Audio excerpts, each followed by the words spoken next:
Você está ouvindo Papo ao Quadrado por Theo Mendes e Giovanni Neto, dirigido por Dan McGrath.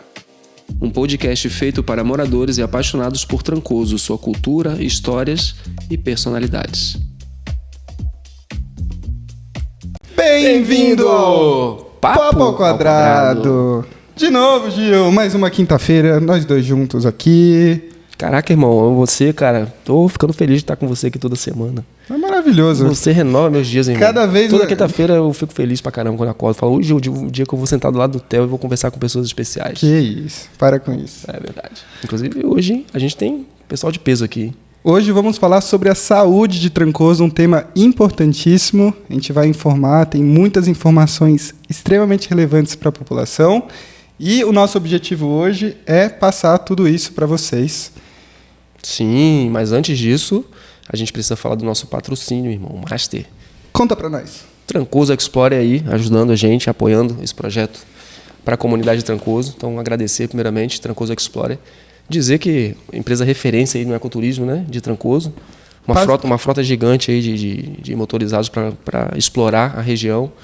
E, cara, eles são muito bons. Trancoso Explorer, vai lá neles. Galera, passeio de quadriciclo, UTV, lancha, até trança eles fazem. E todos os equipamentos 2024, 2025, novo, revisado, perfeito. Acho que sempre vale a pena escolher aquela empresa que oferece serviço profissional, né? Eu acho que traz mais segurança. Eu acho que a Trancoso Explorer tá aí, ó, nas cabeças, é referência no mercado e se quiser passear, procura o Trancoso Explorer que eles vão te proporcionar a melhor experiência. É isso, passeio em Trancoso, Praia do Espelho, Caraíva, tudo. Obrigado. Manda mensagem para eles aí. Isso. O que mais? Hoje temos aqui Dr. Julian e Dr. Rubens.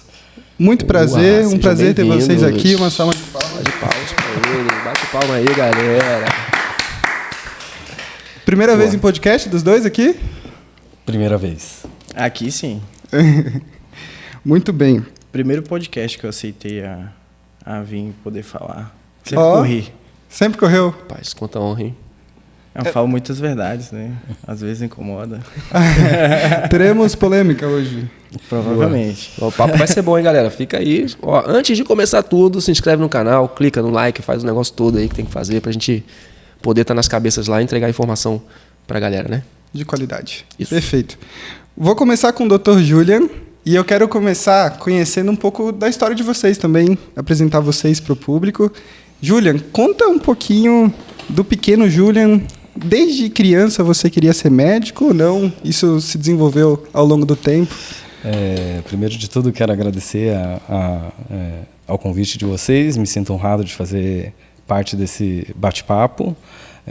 Acho muito importante a gente falar de saúde em Trancoso.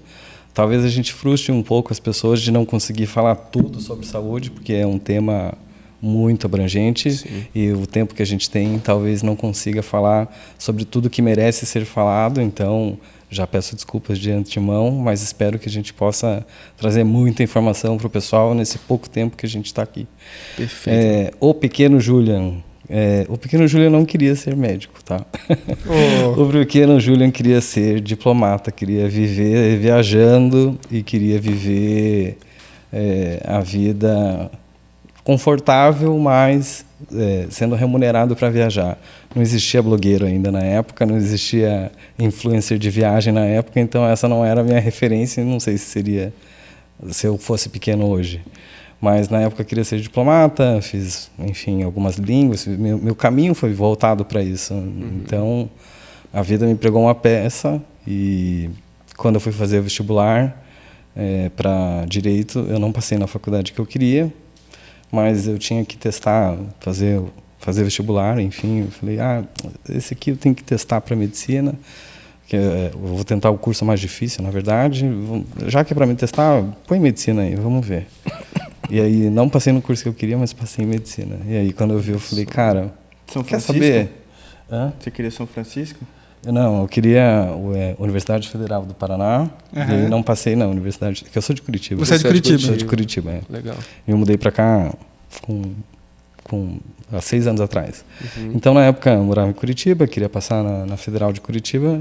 E não passei em Direito, mas passei em Medicina na PUC do Paraná. E aí, falei, cara, quer saber? A oportunidade veio, eu vou fazer. Não é qualquer coisa também. Não né? não era. Eu falei, cara, um acaso que não foi tão acaso assim. Muita gente daria vida por isso. Foi, eu comecei a ter percepção disso depois que eu passei. Eu falei, nossa, peraí. Eu comecei a situar, eu falei, tá bom, vamos ver. Demorou um pouquinho para cair a ficha, né?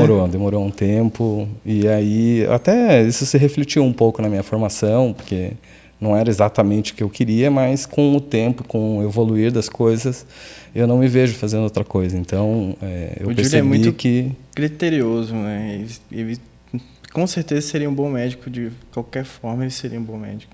Então, Obrigado. não é porque meu chefe é, mas ele é toda minha área. Galera, Muito bem, promovido. Ele tá falando isso porque é chefe dele. É brincadeira. Enfim, e aí é isso. Foi um pouco do acaso, mas hoje eu me enxergo, eu sou realizado, muito realizado com o que eu faço. Perfeito. Rubens. Bom, o pequeno Rubem, ele queria ser político, cara. Sempre quis ser político. E aí, minha mãe falou assim, se você quiser ser prefeito, você tem que ser médico. Aí eu falei assim, pô, então tá fácil então, né?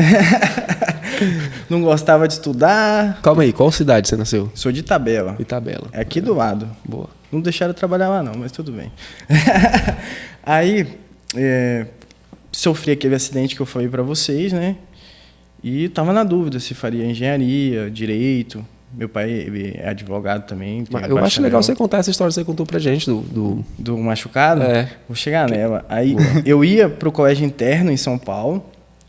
No dia anterior, eu fui e sofri um acidente.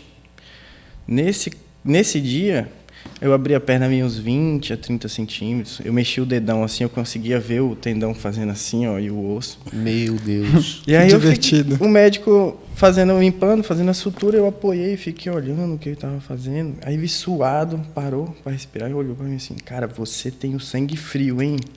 Meu Deus, você pode fazer medicina se você tiver em dúvida do que você vai fazer, porque você vai ser um excelente médico, você não vai tremer na base. Porque sua perna estava ali aberta, você vendo o tendão e tranquilo ali, olhando pro médico. Eu cheguei no hospital, eu tava com a perna, eu abracei a minha perna assim, fiz assim, fiquei comprimindo assim, eu não queria ir pro hospital.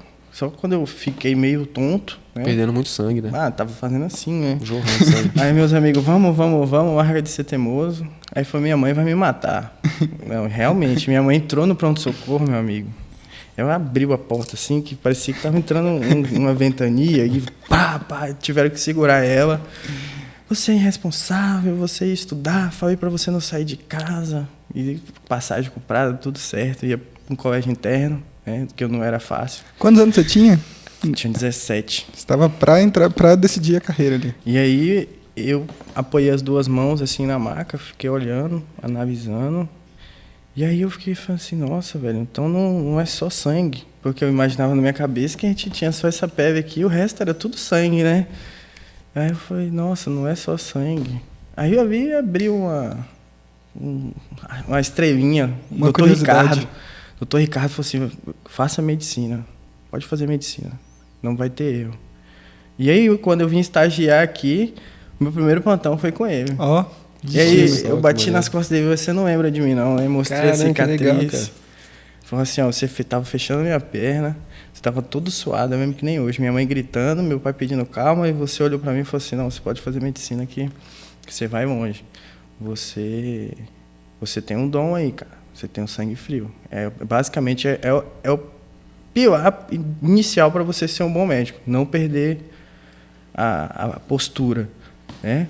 Porque a gente lida com emergência, risco de vida ou morte. Todo mundo à sua volta pode ficar nervoso, menos você. Se você perder a sua base, você perdeu o seu paciente. Eu não tenho aptidão nenhuma, porque vocês foram contando o caso, só de contar minha mão foi ficando frio, assim. Tem sono frio aqui, só Eu já de falei, imaginar. não, vamos parar um pouquinho de contar, vamos mudar de assunto. Mas isso aí de mexer o pé e o trenzinho fazer que assim, igual galinha mesmo, que você come, puxa e tem aquela lasquinha lá, é igualzinho, cara. Igualzinho. Ah, legal. E você também tinha esse sangue frio, Juliano, também, não? Vamos dizer que sim. Eu tinha uma cachorrinha também. Minha mãe meio que falou uma coisa parecida, assim, numa época. Eu tinha uma cachorrinha que tinha recém passado por uma cirurgia, acho que eu não lembro direito o que foi, se foi tirar um tumor ou se foi... Não lembro exatamente um filhotinho que teve que passar por cesárea, eu não lembro. Sei que tinha uns cortes na barriga da cachorra, ela ficou com uns pontos e o veterinário tinha falado, olha, daqui a um tempo tem que tirar os pontos. E eu, com o maior sangue frio do mundo, fui lá, puxei os pontos e fui cortandinho, assim, tudo, assim. A mãe ficou besta, assim, na época. Ela falou assim... Quantos anos você tinha nessa... eu devia ter uns 12, 13, assim, o maior sangue frio, assim, fazer curativo, limpar, tudo, pra mim foi tranquilo. Ele falou, você deveria talvez ser médico. Minha mãe falou alguma coisa parecida, assim. Toda mãe quer isso, né? Você tinha 3 opções, fazer direito, engenharia ou medicina, mas você pode escolher o que você quiser. O Julian ocupa hoje qual cargo dentro do... O que você faz aqui na área pública da saúde? Como eu atuo em medicina aqui em Trancoso, para te responder, bom, em Trancoso faço basicamente atendimentos domiciliares, faço atendimento particular. Já trabalhei na rede pública aqui em Trancoso, já trabalhei na UPA aqui de Trancoso, inclusive o Dr. Rubem trabalha lá. E também no município trabalho na sede, né? Trabalho em Porto Seguro, trabalho na UTI do Hospital Luiz Eduardo, que é um hospital regional, não é um hospital do município, é do estado. E também na sede trabalho na UPA Frei Calixto, que fica lá no Baianão. Lá sou diretor clínico e professor de medicina dos alunos da Unisul, que fazem medicina. Que massa, você é professor, não sabia dessa. Professor lá. Falei que veio todo alinhado certinho. Esse cara é incrível. Maluco. O Rubem, eu perguntei porque eu acho que até a galera já começou agora, né, para saber quem que está falando aqui, né? A galera que tem autoridade para falar sobre saúde pública de Trancoso. Então, o Julian já falou, né, tá 6 anos aqui, 6 anos atuando já dentro da medicina. Desde que cheguei em Trancoso, trabalhando com saúde. A única diferença que tem nesses 6 anos, desculpa interromper aqui, a única diferença é que nesses 6 anos, os primeiros 3 eu busquei um pequeno devaneio, uma pequena loucura que se reflete também por toda a minha vida, que foi um projeto aí de bem-estar no Chuá.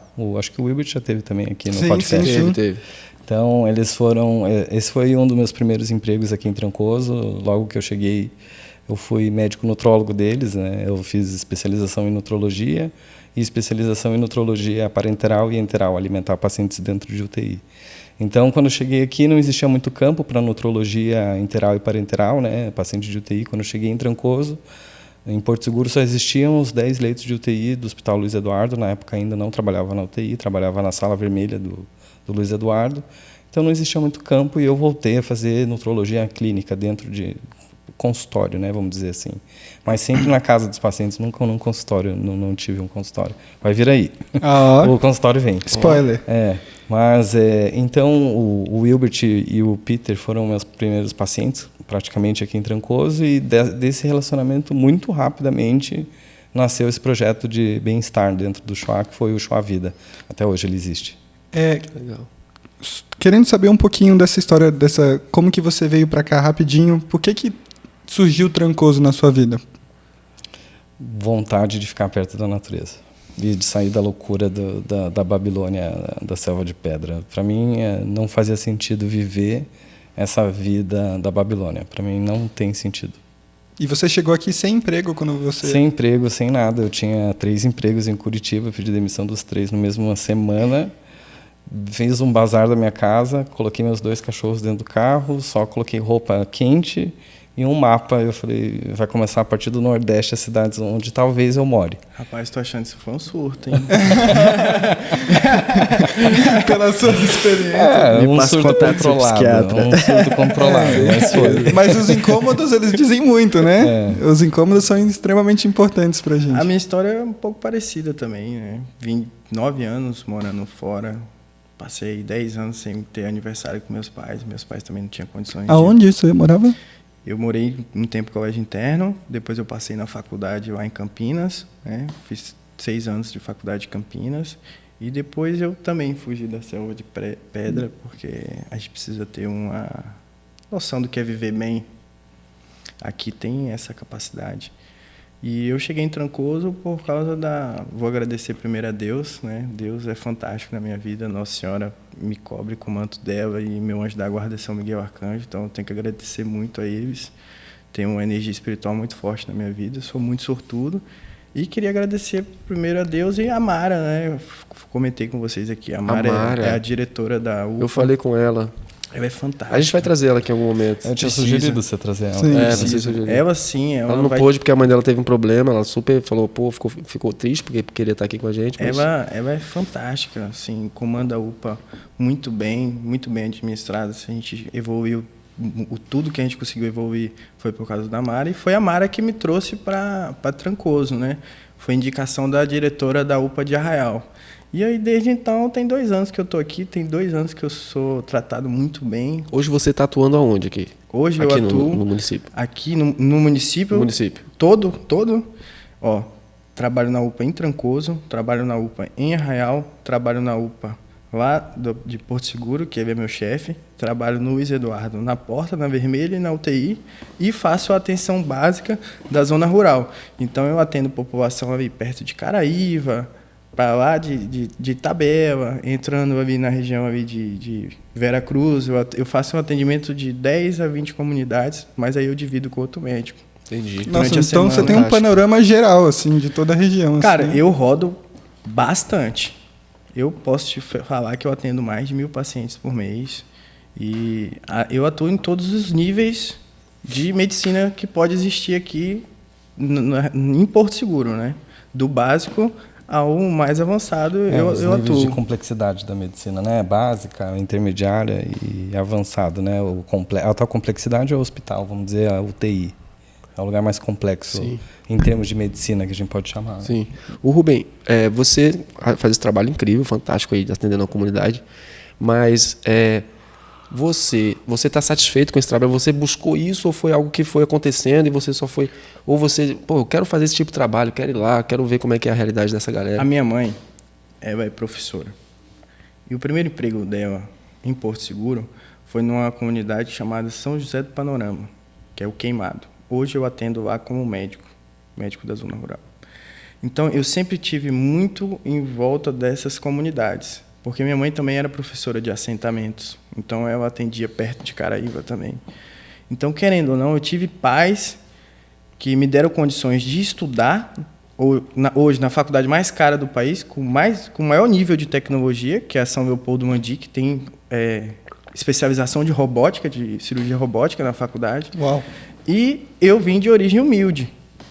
Então, eu tenho essa aptidão para trabalhar com essa população, porque eu fui treinado para isso, né? Porque nem eu falei, se eu tiver alguém que vai me criticar, vai ser meu pai e minha mãe, e o resto não me importa, porque eu sei do meu trabalho, eu sei da minha competência.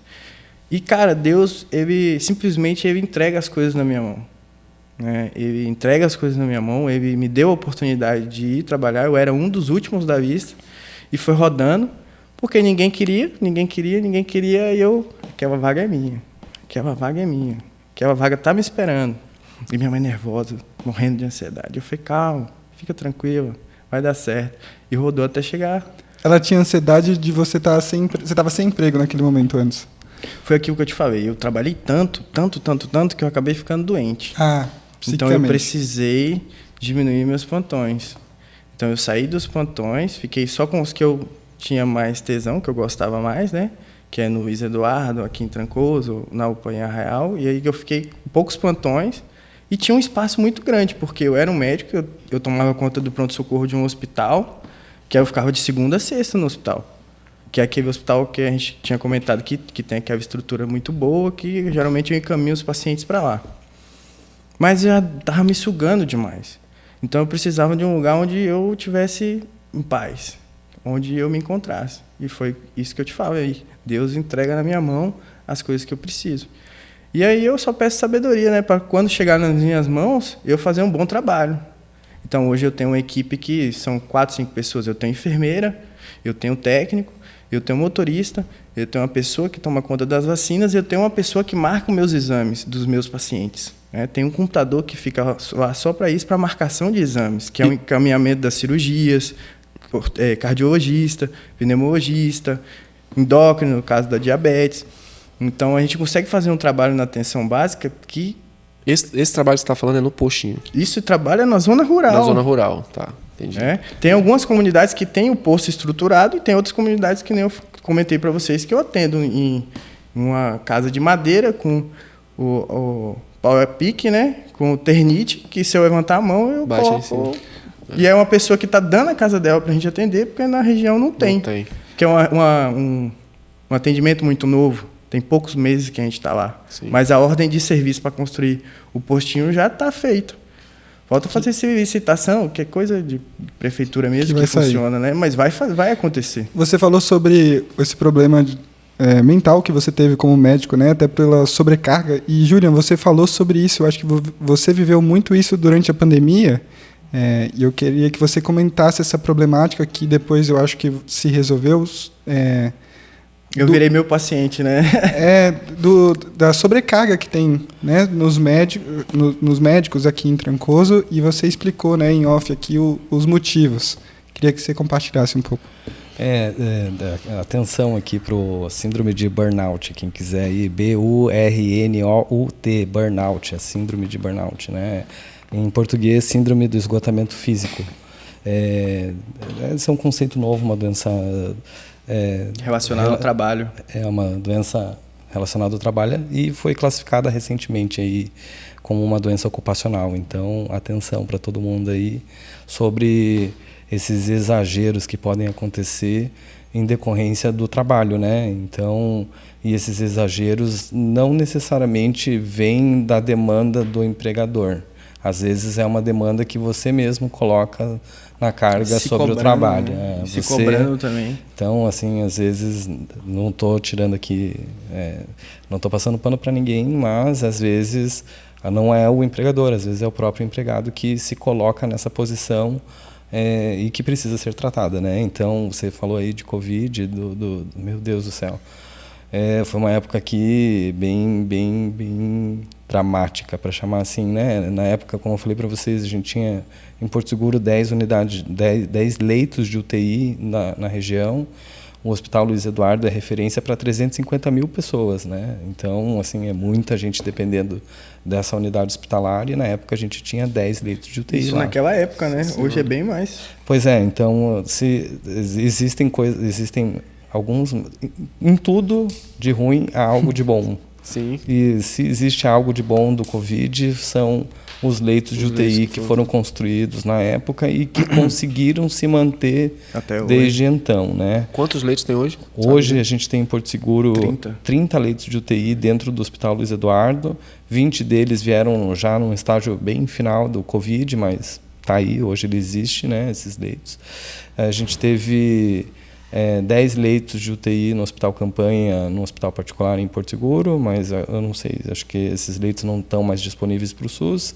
E a gente também teve 20 leitos de UTI no Hospital Campanha de Eunápolis, também foi criado. Lá eu fui plantonista no Hospital de Campanha de Eunápolis. Itabela também tinha 10 leitos de UTI de campanha, um hospital pequeno. Mas lembrando, esses leitos de UTI de Hospital Campanha, né? Eles são temporários mesmo, porque são condições praticamente de guerra, são assim, situações extraordinárias, né? Não são situações como a pandemia, né? Eu lembro que eu estava atendendo como voluntário lá em São Paulo.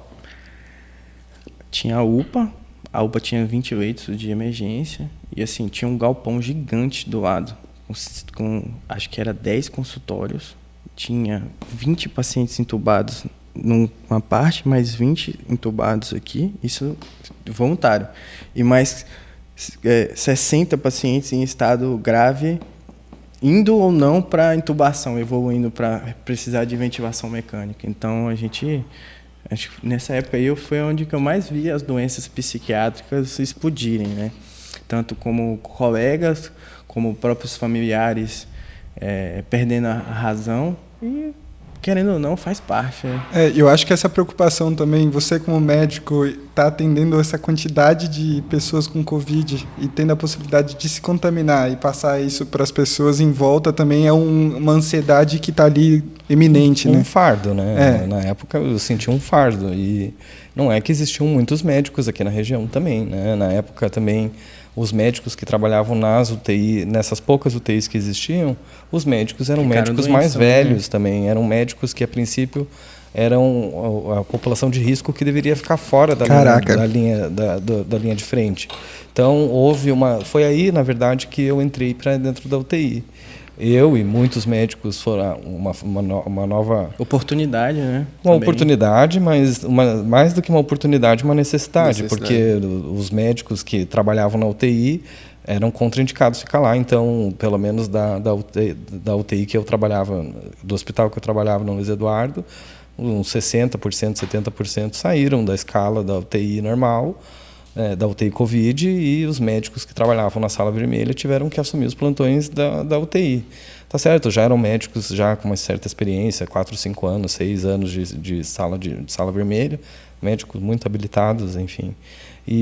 Mas eram poucos, né? Eram poucos. Na época, assim, eu cansei de dar plantão de 24, 48, 36, 72, 96 horas, 5 dias. 96 horas sem dormir? 5 dias. Dorme. Uma hora, 2 horas por dia. Dorme, muito mal, mas dorme. Assim, dorme só a ponto de você conseguir continuar trabalhando, né? Mas existia uma preocupação muito frequente sobre a vida das pessoas. O dormir era delicado. Relativo. Era bem relativo. Você podia, a qualquer momento, ser chamado para uma intercorrência, uma parada cardíaca, uma parada respiratória. Então, era um descanso que não era o descanso. Você já deitava pensando que algo de ruim poderia acontecer. O Juliano estava aqui na UPA, em Trancoso, no Covid? Eu estava no hospital de campanha de Eunápolis, que foi criado, hoje já não existe mais esse hospital, e estava na UTI do Luiz Eduardo e na sala vermelha do Luiz Eduardo na época. Nessa época eu era só voluntário lá em São Paulo, não tinha CRM ainda não, mas tive possibilidade de fazer procedimentos em pacientes graves, quando eu cheguei aqui eu já estava adaptado, né? Não tremeria na base se eu pegasse algo importante, porque eu sofri tanto, né? Acho que a gente pode trazer um pouco da Bíblia para nós aqui, nesse caso, que ninguém passa indolor durante a vida. Todo sofrimento, ele vem para te edificar. Todas as suas necessidades vêm para te preparar para o seu trono, para o momento que você vai ter sua oportunidade de brilhar. Então, a gente tem que estar calmo, nós como médicos calmos, e saber que a qualquer momento vai acontecer algum problema muito grave que a gente vai precisar resolver. Às vezes a gente vai estar cansado ou não, mas não importa o que a gente fez, importa o que a gente vai fazer naquele momento. Né? Sim, sem dúvida. Eu acho que vocês como médico tem sempre essa sensação, beleza, nossa, fiz um milagre aqui, uau. E aí no dia seguinte, de novo, uma outra emergência e zerou o game, tá o tempo todo... É legal que nunca é a mesma coisa. E eu acho que também não tem muito esse lugar para, talvez, para ego, se eu fosse dizer assim, porque, entrando um pouquinho para esse lado assim, mas porque o momento que você acha, entra a soberba, vem alguma coisa e te joga no chão de novo, né? Com certeza. Cara, eu já fui muito arrogante. Muito arrogante. Eu tinha um ego, meu Deus do céu, eu tinha um rei na barriga. Uhum. Aí depois que eu comecei a estudar, foi logo no cursinho, meu professor, ele falou assim, pra mim vocês são um bando de burro, idiota, vocês não sabem o que é necessário para ser médico. E acho que é isso, né? Ninguém trabalha sozinho mesmo. Existe um... Eu não vou dizer que não. O médico é, assim, um pouco egocêntrico. Acho que... Mas um pouco... Talvez um pouco da nossa cultura, né? Mas essa credibilidade do médico está ameaçada. Eu acho que eu não quero confundir credibilidade com ego, mas, enfim, acho que as duas coisas em algum momento acabam se misturando.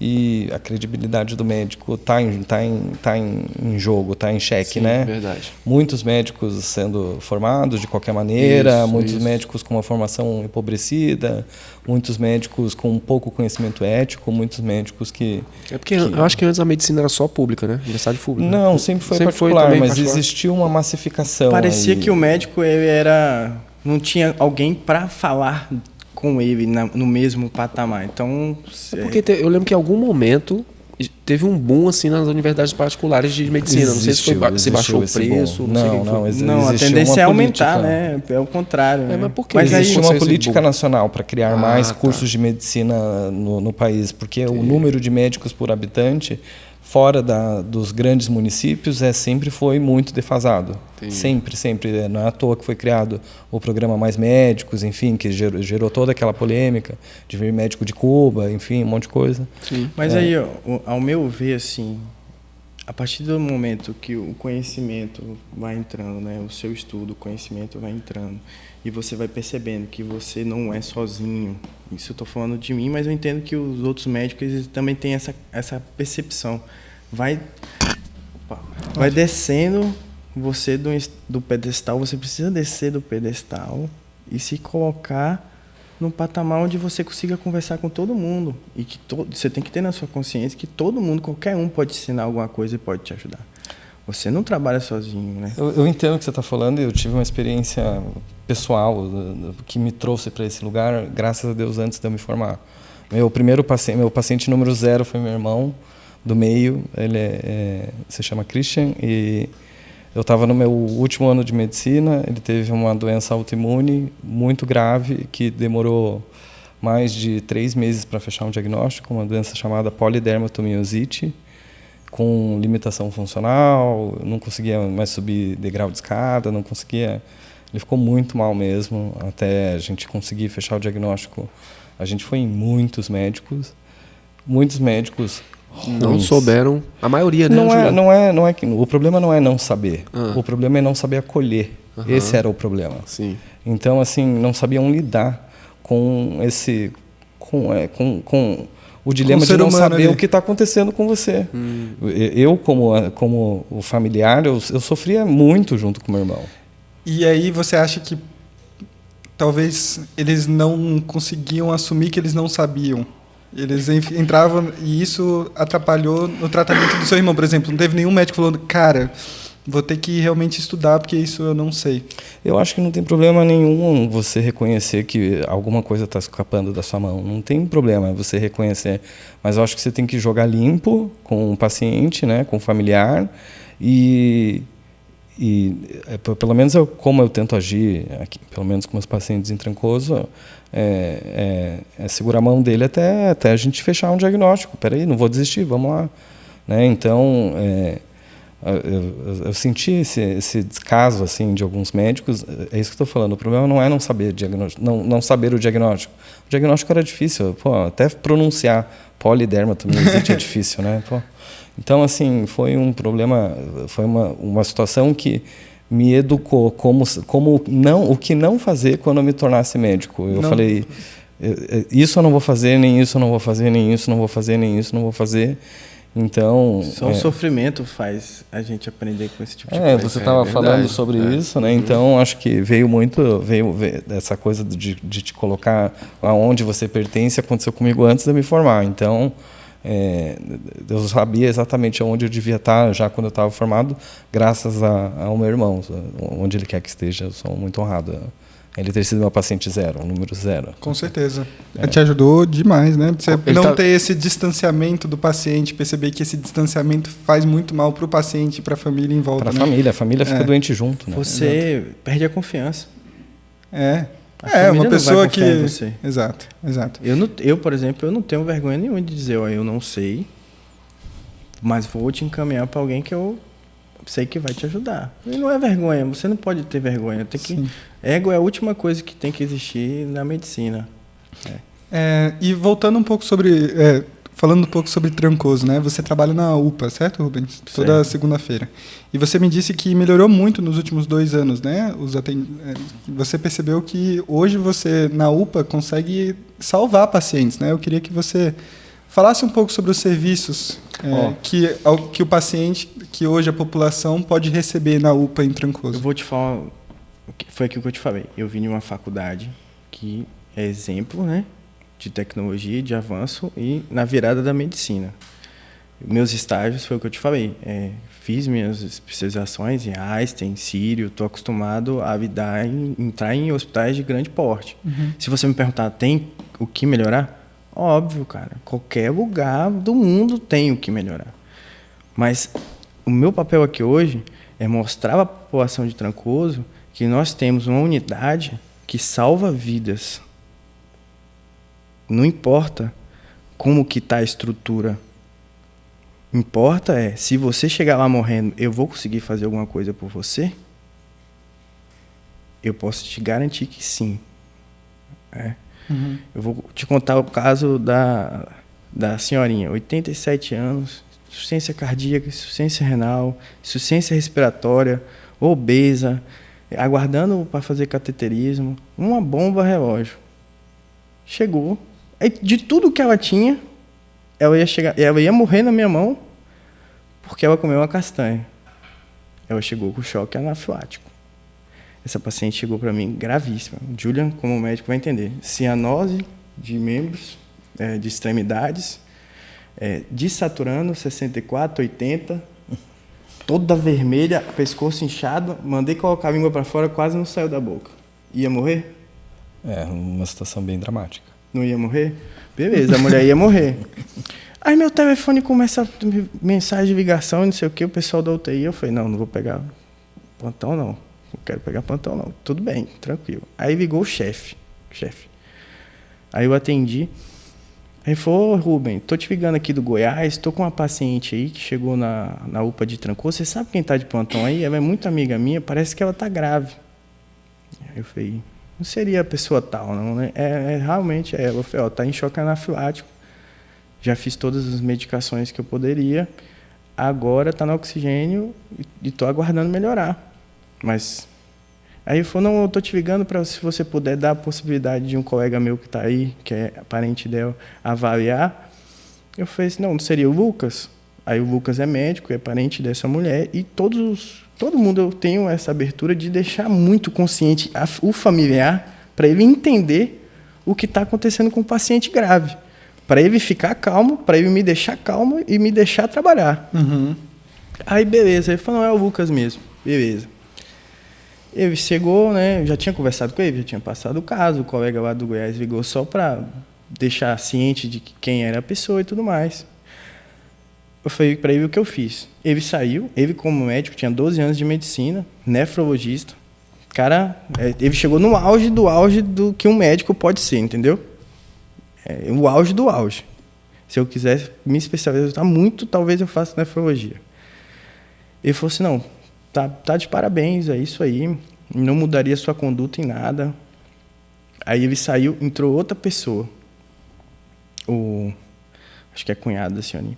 Doutor, tem uma UTI aérea, aguardando ela no Bela Vista, você acha que ela consegue sair daqui? No Terra Vista, né? Terra Vista.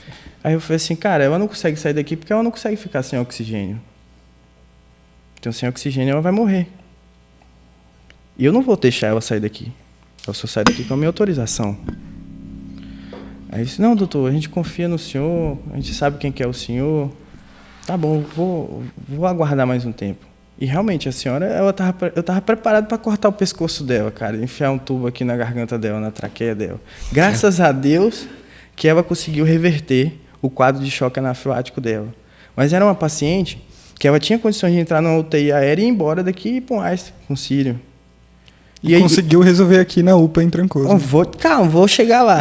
E aí o pessoal fala assim, poxa, a UPA não tem estrutura. Eu falei, será que não tem? Qual que é a estrutura que precisa para salvar uma vida? Será que a população sabe qual que é a estrutura que eu preciso para salvar uma vida? Eu preciso de um respirador, que faz a função do pulmão, correto? Eu preciso de desfibrilador, que consegue fazer eu corrigir um ritmo cardíaco de morte, correto? Eu tenho drogas que fazem a função do coração, correto? Então, se você me pergunta, tem para melhorar? Tem para melhorar. Mas eu consigo salvar a vida de pessoas aqui? Sim, consigo.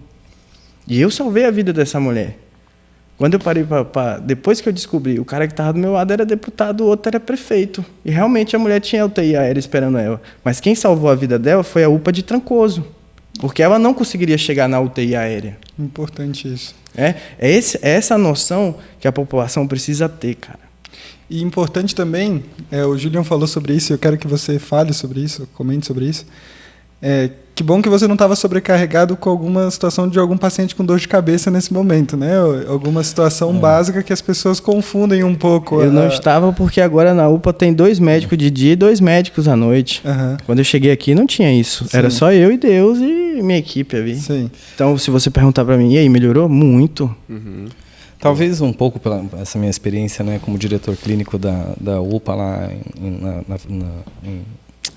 no Baianão, na sede, Não só isso, né? Eu tenho 12 anos de formado, nesses 12 anos de formado sempre trabalhei com urgência e emergência, então vi diversos e inúmeros casos de urgência e emergência, e você tocou num ponto muito importante, né? Que é sobre o descanso médico.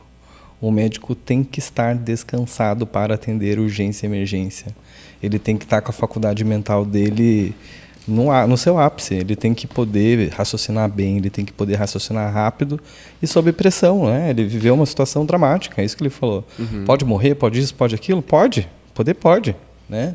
Tudo isso é uma situação estressante. Tem que lidar com família, tem que lidar com pressão de um político, um outro colega remoto, sabendo do caso, é estressante lidar com toda essa situação. Você precisa ter jogo de cintura. Ainda coordenar uma equipe, né? Você tem que coordenar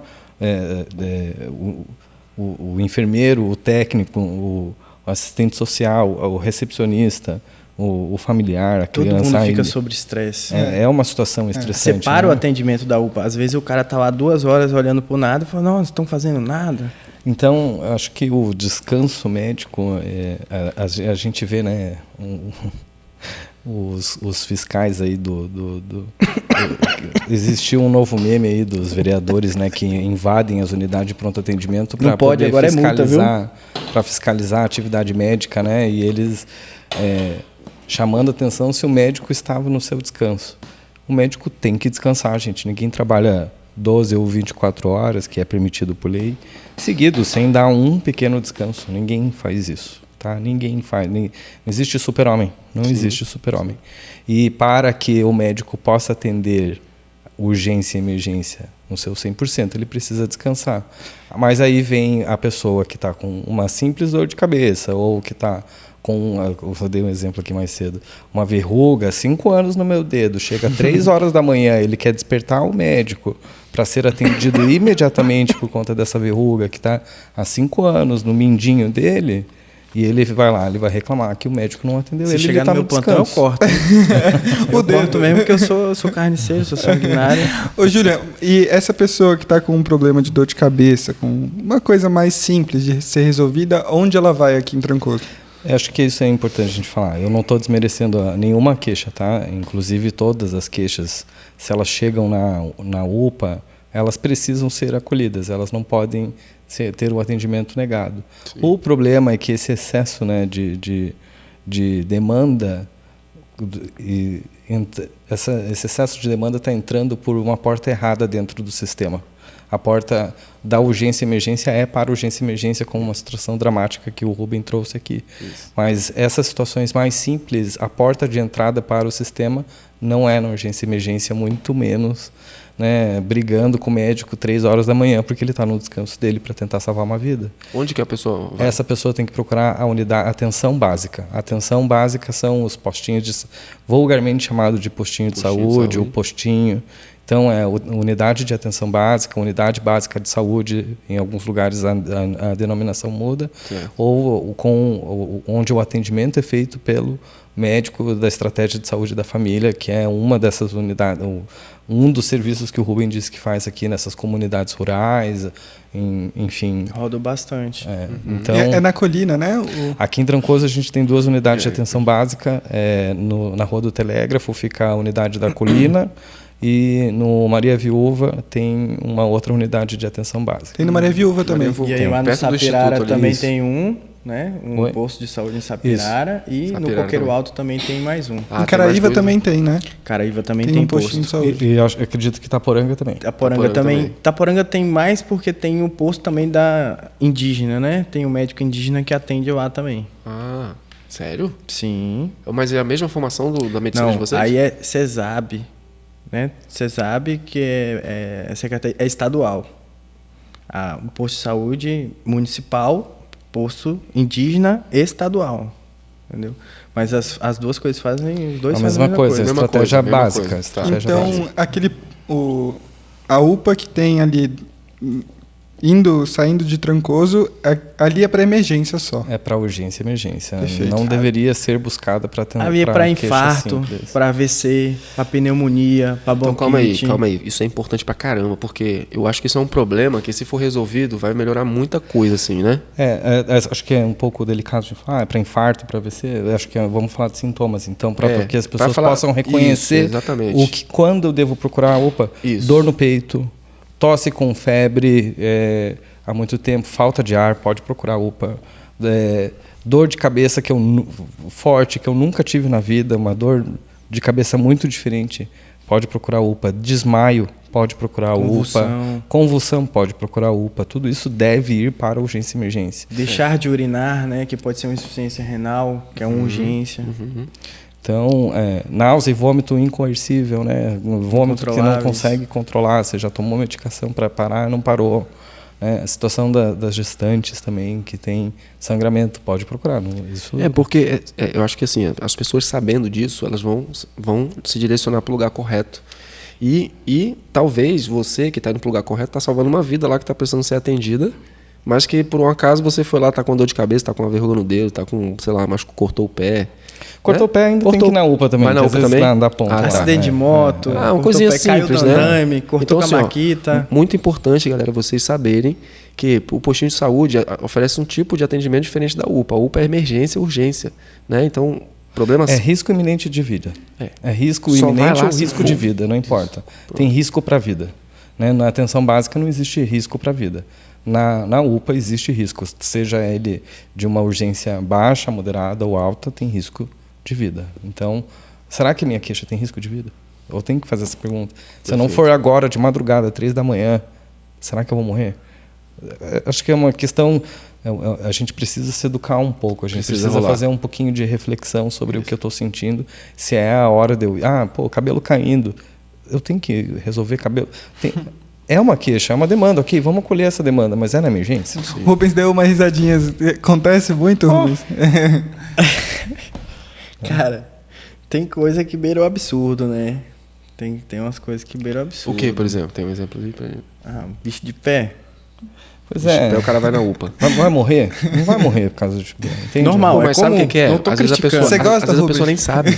Eu vou chegar lá e vou arrancar, velho. Eu vou fazer igual eu aprendi com a minha mãe. Talvez... Bicho de pé você tira, né? Você arranca, né? E não dá anestesia, não. Se doer... Fazendo uma piada, tá, médicos? Ninguém vai tirar bicho de pé lá na UPA, né? Vai todo lá no postinho. Pode ser até terapêutico pro médico, né? Vem um cara com acidente de moto e vem um cara com bicho de pé e fala, eu vou até atender esse cara aqui. Porque... Não, eu sou carniceiro. Quanto pior tiver, melhor. Não tem isso comigo, não. Vou arrancar unha, vou tirar abscesso, vou fazer cisto, vou fazer as pequenas cirurgias que dá pra fazer, eu faço. Mas tem gente que não faz, entendeu? E não tá errado, não tá achando... Não é errado o médico não querer fazer isso, porque não é obrigação dele. Não, é porque não é o local adequado. Sim. Né? Não é o local para fazer isso. Né? Se eventualmente você encontra algum médico disposto a fazer com naquele tempo, ambiente... né? É o mais importante, que é o tempo. Mas não é o local adequado. E... o médico ali, de qualquer forma, ele vai ter que atender, né? Essa queixa do atendente. Tem que acolher a demanda. Por mais que ele possa depois reencaminhar e falar, não é aqui, é lá no posto, ele pode dar um encaminhamento, etc. Isso já tomou tempo do médico, né? Ou já tirou ele do descanso contínuo para atender uma urgência e emergência. Né? E é importante dizer que parece, às vezes as pessoas olham esses médicos descansando e associam isso à improdutividade. Na verdade, é o oposto. Na verdade, você está se tornando mais produtivo a partir do descanso, né? Porque ele vai estar mais alerta, ele vai estar descansado para atender justamente aquilo que ele tem que atender. Quem não trabalha melhor depois de um banho? Quem não trabalha melhor depois de um banho? Você precisa estar descansado, você precisa estar limpo. A gente precisa lembrar, a gente é ser humano, né? A gente não é uma máquina, a gente não é um super-herói, a gente faz tudo aquilo que todos os outros seres humanos fazem. Tem uns que acham que a gente é super-homem. Pois é, mas equivocadamente, né? Sem dizer também um outro problema estrutural que é para uma conversa muito mais longa, mas assim, é sobre as pessoas que vão também simulando doenças, né, em busca de um atestado médico também.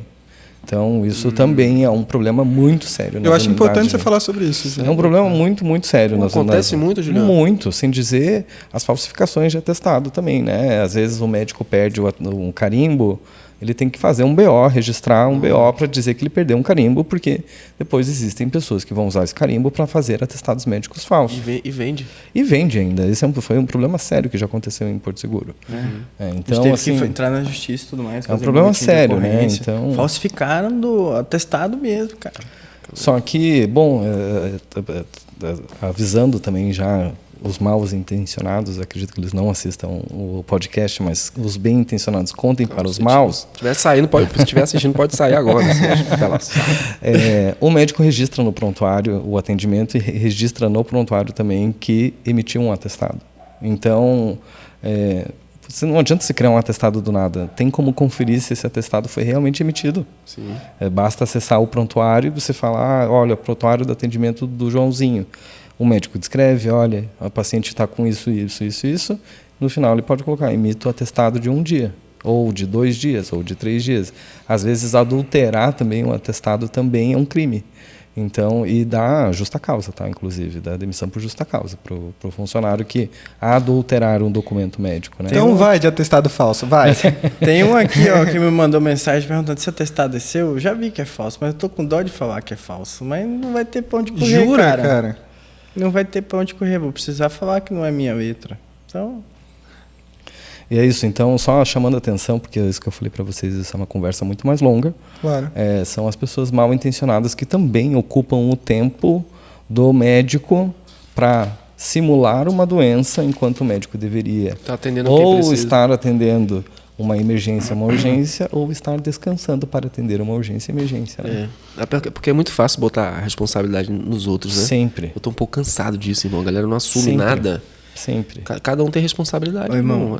Até você tá ali no médico, você tem uma responsabilidade de você estar ali. Deveria ter se cuidado melhor, não sei. Ou não está a fim de trabalhar, é mais fácil falar pro empregador, vamos entrar num acordo aqui? Eu não estou feliz no meu trabalho, eu não quero mais ir trabalhar. Pelo amor de Deus. Entende? E no posto ali na UPA, vocês atendem também pessoas em surtos psicóticos, por exemplo? Isso é uma situação de emergência? É uma situação de emergência. Até porque a pessoa não sabe, né? Às vezes ela está tendo um ataque cardíaco, ela acha que ela está tendo um infarto e às vezes ela está num surto psiquiátrico. Aí nessa condição que você está falando, taquicardia parece mais uma crise de pânico e é na urgência que a gente resolve mesmo, tá? Essa situação. Mas os distúrbios psiquiátricos, existem emergências psiquiátricas que devem ser atendidos também num pronto atendimento, tá? Até porque é lá que vai ter as drogas que vão conter esse paciente. Você não encontra em outro lugar, a não ser na emergência. Porque são drogas que podem levar o paciente a perder um drive neurológico, um drive respiratório, aí ele vai... Você sedou ele, você conteve ele, mas aí você vai precisar entubar porque ele não mantém a respiração. Então são drogas que são feitas na emergência. Entendi. E aí, só para reformular a pergunta, então, uma pessoa que tem um problema psicológico hoje, aonde ela é atendida? Ela tem esse suporte público aqui em Trancoso? Assim, esse primeiro atendimento? Lembrando, a porta de entrada do SUS, quando a situação não é de urgência ou emergência, sempre pela atenção básica. Postinho de Se saúde. for uma situação de urgência e emergência, a porta de entrada podem ser as portas abertas, tanto UPA ou até mesmo o Hospital Luiz Eduardo tem porta aberta, né? Emergência. Tem porta aberta lá. Antes de vir aqui gravar o podcast, eu passei lá na UPA de Arraial para tomar café. Tomar um cafezinho preto mesmo, básico. Aí, e para tomar minha bezetacil, porque minha garganta foi pro saco, já era. Aí, beleza. Cheguei lá, tava tomando meu café, aí eu vi um colega conversando com outra paciente, a paciente com eletro na mão. Eu olhei para ela, falei assim, ó, paciente muito nova para estar com alguma síndrome coronariana, né, algum problema cardíaco. Tem. Né? Aí ele avaliou o eletro dela, eu com ela na sala. Seu eletro é normal, não tem nenhum sinal aqui de problemas cardíacos. Seu problema pode ser que seja ansiedade. Não tem nenhum plantão que eu dou que eu não pegue pelo menos um paciente com ansiedade, cara. E se você perguntar isso para todos os médicos, eu acredito que todos vão te dizer basicamente algo parecido. Concordo, já. Sim, mas eu acho que existem situações em que talvez você consiga esperar. É isso. Existe falta de ar associada com a questão existe dor no peito? Essas duas condições você precisa excluir uma síndrome coronariana ou algo mais grave. Mas se você sentir, não, tem uma tristeza. Ou Não eu não durmo, eu estou insone, eu estou inquieto, eu estou irritado, eu estou sem motivação. Se não existem essas queixas que se comportam como urgência e emergência, não é também na urgência e emergência que você tem que procurar. A porta de entrada é a atenção básica. Mas se junto com essas queixas eu estou irritado, inquieto, estou insone, eu estou deprimido, eu estou agitado, eu estou infeliz, mas junto vem dor no peito, vem falta de ar, vem queixas que são de urgência e emergência, você deve procurar a urgência e emergência. Rubens, mas você me falou que hoje é bem rápido, né, o atendimento dessas pessoas. Então essas pessoas elas vão porque pra parece UPA, que é algo postinho. muito sério. Mas aí o que eu queria, né, falar, que eu achei muito legal que você me falou, que rapidamente elas são direcionadas para um assistente social. Então essas pessoas entendi. que hoje, né, a pessoa que está escutando aqui hoje está com um problema psicológico, Por e ela exemplo. está precisando desse suporte, não tem condição de pagar um psicólogo. Tá, eu posso ir para o posto médico e rapidamente eles vão me conectar. O que acontece? Vou contar do meu último caso. Paciente jovem, 23 anos, já estava mais ou menos 2 semanas sem conseguir dormir direito. Relato de escutar vozes, de ver vultos, de ver imagens se mexendo. Então aí a gente fecha como uma síndrome psicótica, né? Essa paciente tem uma grande chance dela ser esquizofrênica. Se a gente não entrar com a medicação no momento, essa paciente pode entrar em surto psicótico, que é quando o paciente perde a noção da consciência dos atos dele. Então esse paciente pode fazer qualquer coisa. Qualquer coisa. Eu já vi lá no estágio o paciente pular no chão com a faca no peito. Meu Deus. Não, então, assim, quando você vê que o paciente está entrando em uma linha tênue para entrar em surto, Você precisa atuar. Aí, nesse caso, a gente entra em contato com o assistente social, a assistente social vai entrar com os CAPs, né? E aí vai procurar uma vaga para fazer um encaixe junto com o psiquiatra ou ver qual que é a data mais próxima que o psiquiatra vai atender aqui em Trancoso. Esse serviço é gratuito? Tá. É o sistema de... Desculpa, eu acho que talvez o que ele estava mencionando aqui é sobre justamente esses pacientes com uma urgência ou uma emergência psiquiátrica, eles conseguem um encaminhamento a partir do momento que vai ser programada a alta dele, né, encerrado esse atendimento clínico, está sendo programada a alta. Mas qual é o segmento? Para onde ele vai saindo daqui? Então, quando sai esse com paciente, orientação, ele sai com uma orientação, ele sai com uma consulta agendada através do serviço social, etc. Isso para os casos de uma urgência, uma emergência psiquiátrica. Já os casos aí que não existe a urgência e emergência psiquiátrica, talvez a demanda seja um pouquinho mais lenta, né? Tá. Mas de qualquer jeito aí, vocês não estão desamparados. Se você tem alguma pessoa na sua família que tem algum problema psicológico e está, né, se encaminhar para um caso mais urgente, você tem a UPA. E se for um caso menos urgente, você pode ir no postinho médico, que as pessoas vão te auxiliar, pelo menos nesse primeiro momento. Por exemplo, no meu caso, hoje eu tenho contato com o médico da atenção psiquiatra, né? Ele foi colega meu no hospital, então eu tenho o contato dele, então eu consigo conversar com ele, passar os casos clínicos, tirarem dúvidas, ele me dá uma certa autonomia para eu prescrever esse paciente e encaminhar para ele, faço a cartinha de referência, assim, ó, em responsabilidade de doutor fulano de tal, solicitou a marcação de consulta na data tal. Esse paciente vai procurar o CAPS e vai ser atendido. Mas isso aí já é uma forma de você, dentro do sistema, procurar usar o sistema para ajudar a população. Entendi. Então, esse psiquiatra ele me ajuda bastante. Entendi. É uma condição específica que ele tem, né? Mas Exato. É isso, todos os médicos... Tem essa possibilidade. Existe, né? uma rede de articulação, cada médico tem uma rede de articulação. E aí eu acho que vai um pouquinho do que você falou um pouquinho no início do podcast sobre essa proximidade do médico e a vontade dele de ajudar e se aproximar da pessoa naquele momento, né? É o que a gente chama aqui de vínculo médico-paciente. Esse Empatia. vínculo ele é forte, ele é considerado e ele também pode ser quebrado. Pô, a gente está aqui para ajudar, né? Se a gente não fizer também nem o mínimo, não gastar um pouquinho de energia, como é que a gente vai querer comprar nosso terreno lá no céu? Não dá, né? Gente, como é que vocês atuantes aí dessa área da saúde, como que está a saúde aqui em Trancoso em geral? Eu posso falar aí eu posso responder hoje sem avaliar a questão da saúde no seu aspecto público, porque eu não trabalho mais na rede pública em Trancoso. Então, isso eu vou deixar para o Rubem responder mais no aspecto... Olha como é que está bem fácil responder a sua pergunta. Hoje a gente tem dois leitos de estabilização, são 2 leitos com respiradores, né? Nós temos 2 desfibriladores, nós temos equipamentos para fazer acesso em veias jugulares, onde a gente usa medicações muito específicas e de difícil controle de manejo, onde a gente precisa de outro equipamento, que são bombas de infusões, que vão fazer o cálculo a cada segundo para aquele paciente não receber uma dose maior ou desnecessária da medicação, porque ela salva, mas ela também pode levar a óbito. E a gente tem hoje a ajuda do SAMU. Eu acredito que a assistência aqui de Trancoso, sem o SAMU hoje, ela estaria bem precária. Então, nós dependemos muito do SAMU, né? E dependemos muito do Luiz Eduardo. Pacientes graves não costumam ficar mais do que 1 a 2 dias aqui na UPA conosco, que é o tempo necessário para ele conseguir a transferência dele para um hospital onde tem toda a estrutura necessária, que muitos cobram, né? Mas também não faz tanta diferença assim, porque não adianta só transferir o paciente. Esse paciente tem que ter condições de ser cuidado lá, né? Se um paciente estiver gravíssimo, ele não vai conseguir ser transferido daqui para lá, ele vai morrer no caminho, né?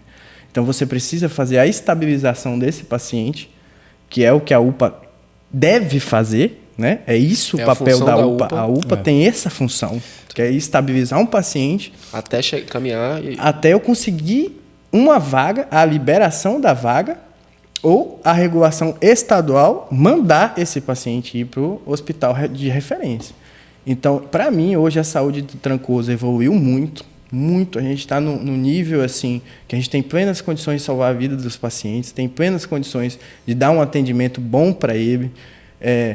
Se eu preciso transferir esse paciente, ele vai ser transferido, pode demorar ou não, mas ele vai. Ou ele vai para aeroporto, ou vai para Teixeira, ou vai para Ilhéus, ou vai para Itabuna, ou vai para Salvador. Vou interromper um pouquinho só. Você falou de transferência, vai ser transferido e tudo, e você tocou num ponto muito importante também.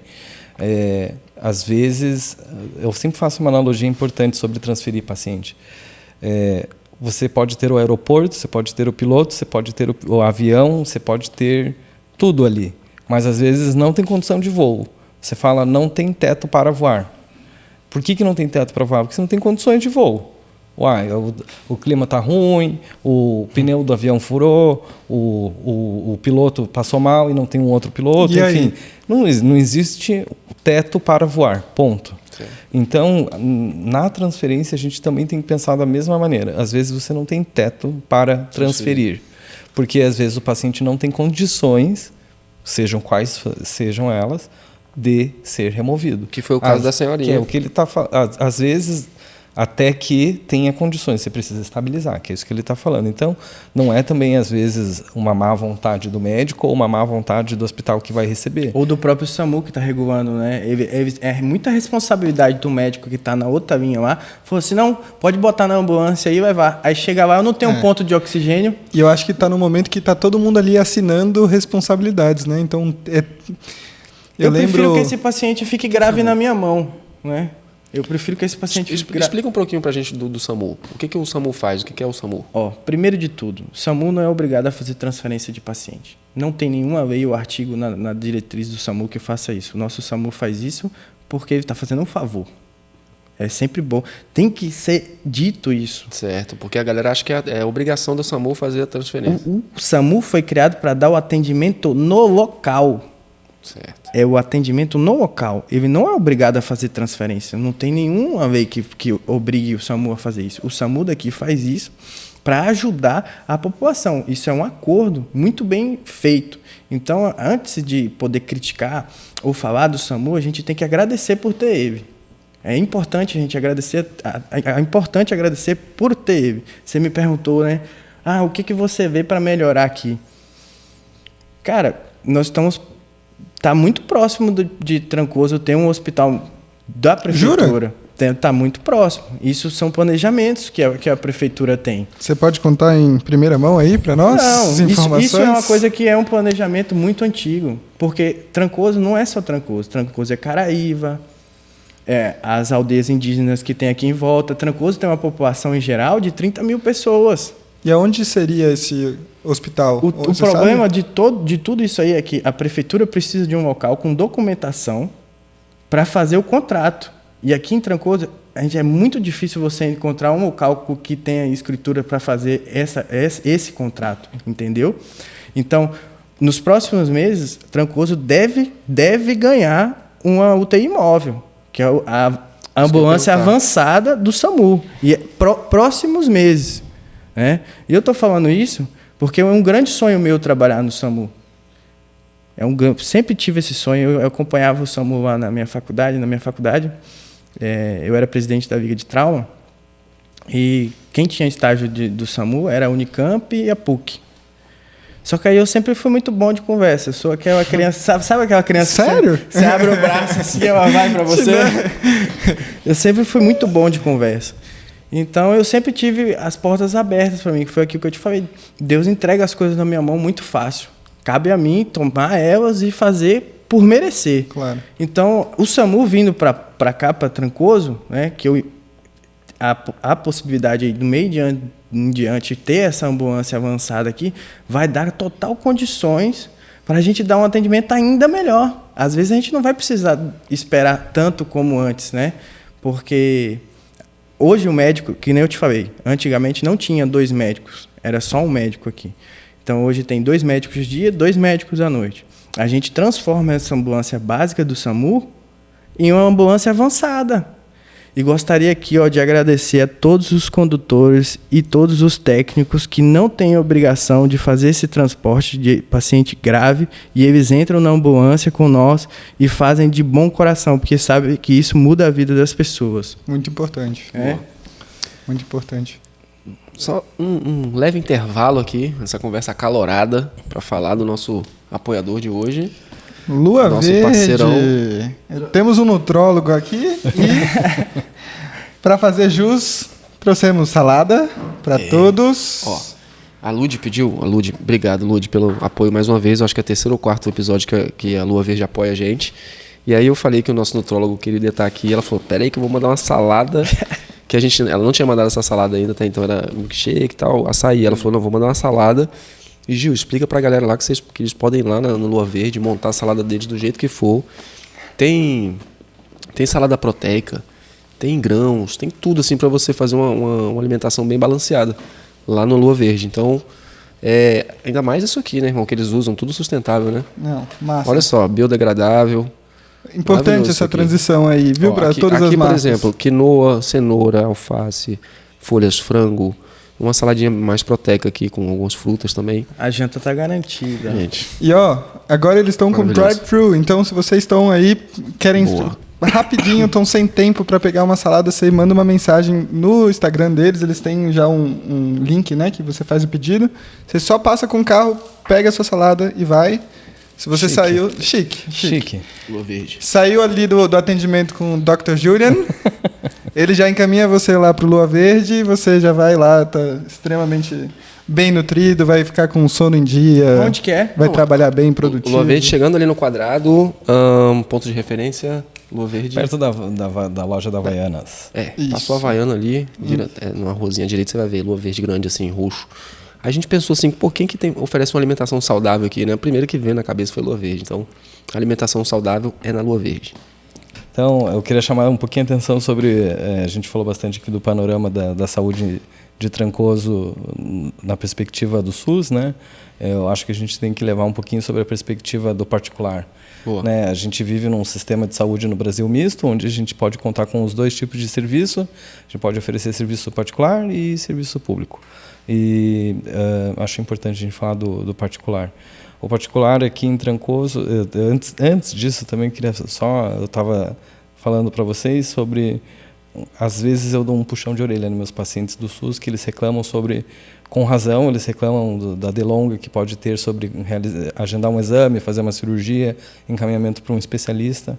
E às vezes esse meu puxão de orelha é sobre o quanto as pessoas priorizam a sua própria saúde no seu dia a dia, né? Então, qual é a sua prioridade? Então, às vezes eu falo assim, poxa, você junta o dinheiro para dar a entrada da moto, você junta o dinheiro para levantar a laje, você junta o dinheiro para comprar um tênis, para comprar um tênis, um celular novo, mas você não junta o dinheiro para fazer um exame particular, você não junta o dinheiro para ir num médico particular, você não faz isso, né? Então, para a saúde é sempre, não, é o SUS. Né? Mas para dar entrada na moto tem, para levantar uma laje tem. Poxa, então assim, quando não dá para você ser mero espectador da tua saúde, né? Se você está percebendo que a tua saúde está em risco, está em xeque e que o Estado não consegue dar vazão à tua necessidade, está na hora de você agir, botar a mão no bolso e fazer alguma coisa acontecer. Perfeito. Então, quando eu falo aqui do aspecto da saúde particular em Trancoso, é para falar um pouco disso também. Acho que as pessoas têm que então, a maioria não quer, né, se cuidar. Elas não priorizam a própria saúde. Então, o que eu queria falar, assim, às vezes até, porque a gente vai falar saúde no aspecto particular, vai falar, pô, você está falando só de um lugar de privilégio, de pessoas privilegiadas, mas não, pô, se a gente estiver falando de gente miserável, eu entendo.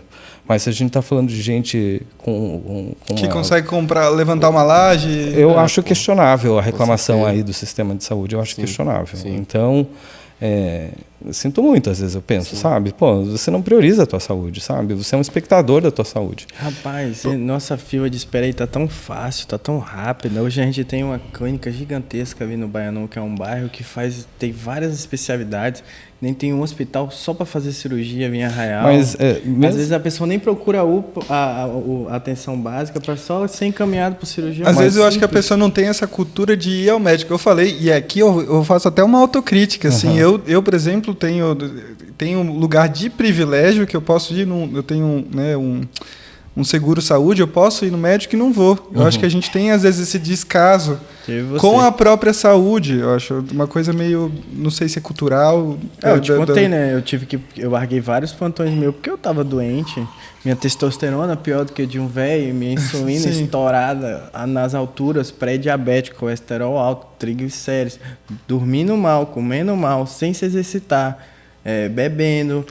Entendeu? Fazendo coisa que não deveria. Se matar praticamente, né? Tava se matando, a verdade era essa. Inconscientemente, talvez. Mas fundamental, não, consciente. O pior de tudo era que é consciente. Você acha que dinheiro vai te trazer felicidade? Não, velho. Às vezes você tá perdendo a sua felicidade em busca dessa paradinha aí que corrompe você. Agora, deixa eu fazer uma pergunta. Me veio aqui a cabeça, eu quero fazer para eu não esquecer, porque é uma pergunta importante. Muitas pessoas que vêm morar aqui, às vezes querem morar aqui, na verdade... Eles desistem de morar porque não tem atendimento, não tem hospital. Aí, principalmente pessoas idosas e para crianças, sabe assim? Acho que vem aí cenas cenas dos próximos. O que eu falaria para essa galera que fala, pô, não vou morar porque não tem hospital? Olha, é justamente nesse ponto que eu quero chegar aqui. A gente estava falando sobre saúde particular. É isso. Não existe uma cultura de saúde em Trancoso. O que existe é pessoas que deixam a corda chegar no pescoço e aí dependem ou do SUS ou viajam aí, pegam seu jatinho e voltam para São Paulo, para o Rio de Janeiro, para Belo Horizonte e resolvem a sua vida nesses outros lugares. Mas não existe uma cultura de saúde em Trancoso, né? A gente... cultura de prevenção, né, Júlia? Eu acho que cultura de saúde, quando eu falo isso, é pessoas interessadas em saúde, estruturas físicas voltadas para a saúde, né? A gente tem aí a clínica da doutora Simone. Doutora Simone, um beijo para você. Obrigado também... a você, ao Dr. Mário, que abriram um espaço, né? A gente tem que sempre honrar quem veio antes de nós. Sim, Dr. Então, Mário. Falecido Dr. Mário, onde ele quer que esteja também, sou grato por ter... Já mencionado em vários episódios aqui pelos nativos. Sou muito grato por esse caminho que ele abriu. Hoje a doutora Simone mantém esse caminho aberto. Antes de mim aqui vieram também Dr. Léo, doutora Bruna, também honro a presença deles aqui em Trancoso. Então, você está falando sobre a cultura da saúde. Sobre a cultura de saúde de Trancoso, então... Vocês têm que trazer a Mara aqui, cara, a diretora da UPA. Sempre foram situações muito pontuais, assim, mas e acho que falta interesse tanto desses poderosos que estão em Trancoso, porque sejamos sinceros, né? Existe uma população aqui em Trancoso com um poder de influência, vamos falar, de influência muito forte, que precisam respaldar o início dessa cultura em saúde. Então, a pergunta é, dá para ter um hospital em Trancoso?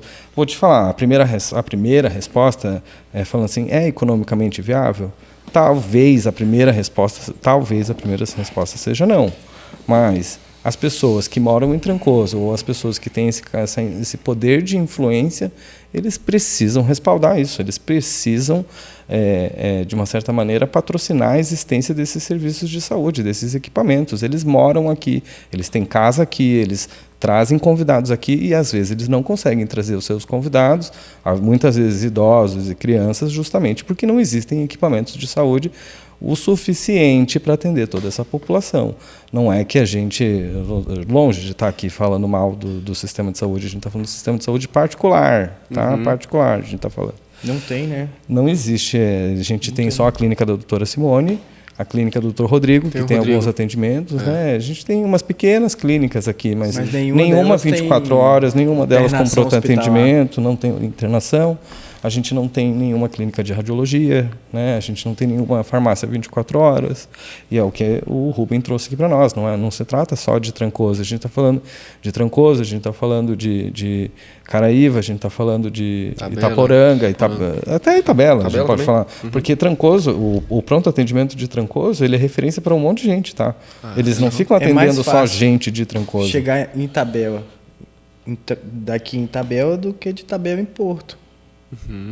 E eu acho que as empresas elas podem, além da parte de patrocínio, usar as próprias redes, né, para informar, e isso tudo que você falou da parte da saúde, que a gente está falando aqui, né, o que atende no posto, quais são as problemáticas, usar esse privilégio que eles têm para ter esses impactos, né?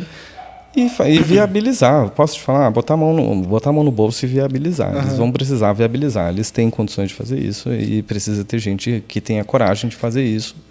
A gente já tem uma ou outra estrutura aí acontecendo, A senhorinha que eu atendi lá, fui pra casa dela, né? Tanto me mandaram vídeo dela dançando, comendo e tudo mais, eu fui pra lá, né? Aí eu descobri que todo lugar que ela passa, ela dá um susto. E vai na emergência. Todo lugar. Todo. Aí comecei a ouvir as histórias da mulher. Eu falei, então essa aí não vai morrer tão cedo. Essa é uma paciente que deveria botar a mão no bolso e ajudar a gente a construir um hospital aqui. Quantos pacientes desses não deve ter aqui, que tem casa por aí? Qual que você acha que hoje é o maior desafio para... Você falou da questão da escritura, né? Você acha que esse realmente é o grande desafio, Ju? Acho que é falta de cultura em saúde. As pessoas só percebem Trancoso como um destino turístico, um destino de férias. Mas as pessoas não pensam na estrutura. Então, e aqui eu não estou falando exclusivamente do poder público, eu deixo isso bem claro, não estou falando exclusivamente do poder público. Acho que a população faz parte do seu ambiente, né? Então, uma população que não se engaja, uma população que não faz por onde, né? Uma comunidade que não participa e que meramente pede e que meramente é passiva, sobretudo, né, merece ter o que tem. Então, a população precisa se engajar, a população precisa, como eu estou falando, existir uma cultura. Existir uma cultura é isso, se informar, pesquisar, trazer conhecimento, sair daqui de Trancoso e estudar e trazer conhecimento para fora, repassar o conhecimento. A gente tem algumas iniciativas interessantes nesse sentido, né? O próprio o Instituto Capim Santo, você educa pessoas, né? Mas você está trazendo educação além de você ser uma empresa, né? Uma empresa, né? Então, se você quer fazer parte da mudança, se você quer mudança, você precisa fazer parte dela.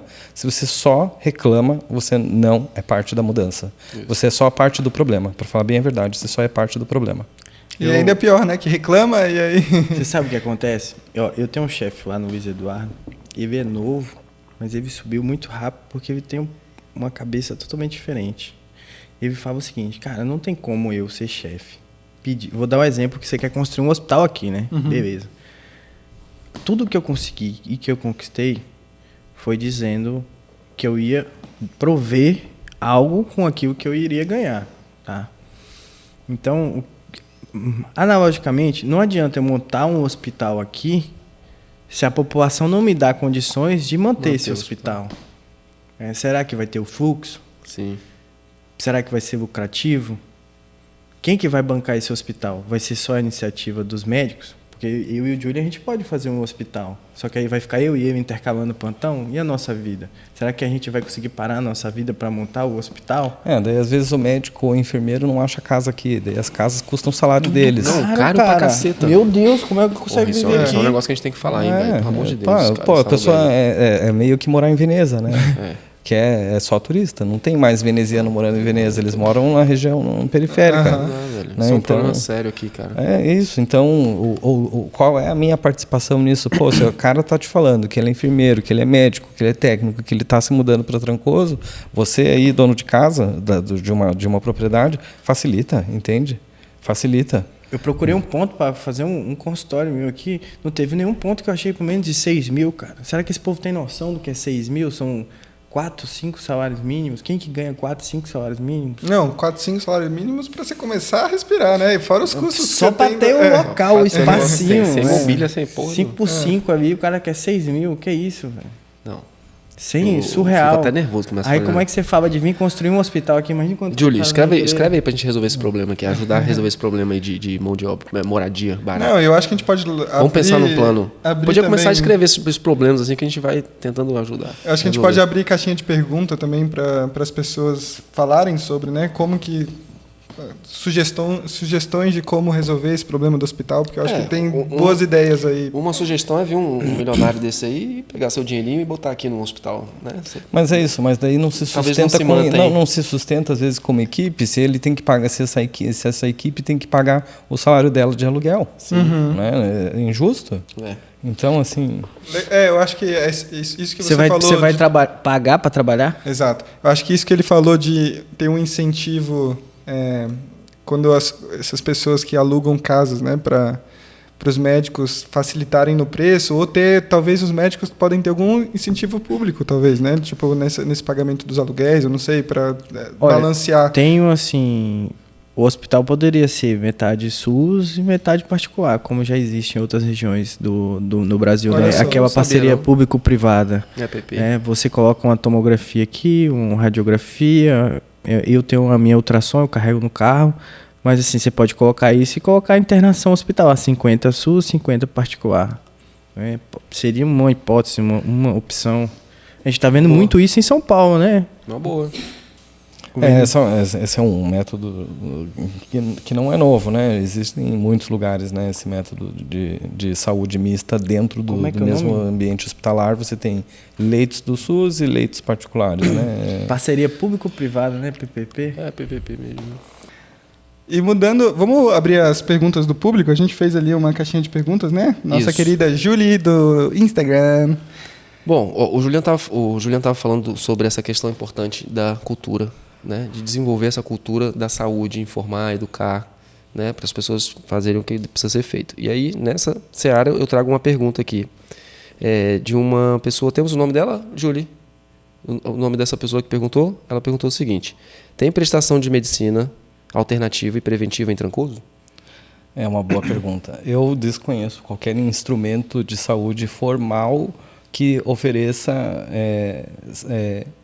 medicina de terapias alternativas, né? Então, mas existem vários terapeutas em Trancoso que oferecem terapias alternativas. Acho que na atenção básica você encontra a auriculoterapia, né? Esqueci o nome da... Isso já se encaixa em medicina alternativa. Já. Então, até ele está falando que isso tem dentro da unidade básica de saúde, é justamente isso. Faz parte dentro dos princípios do SUS englobar outros tipos de terapia, inclusive as terapias alternativas. Olha que legal. Então, existem várias terapias alternativas elencadas, né, pelas diretrizes do SUS.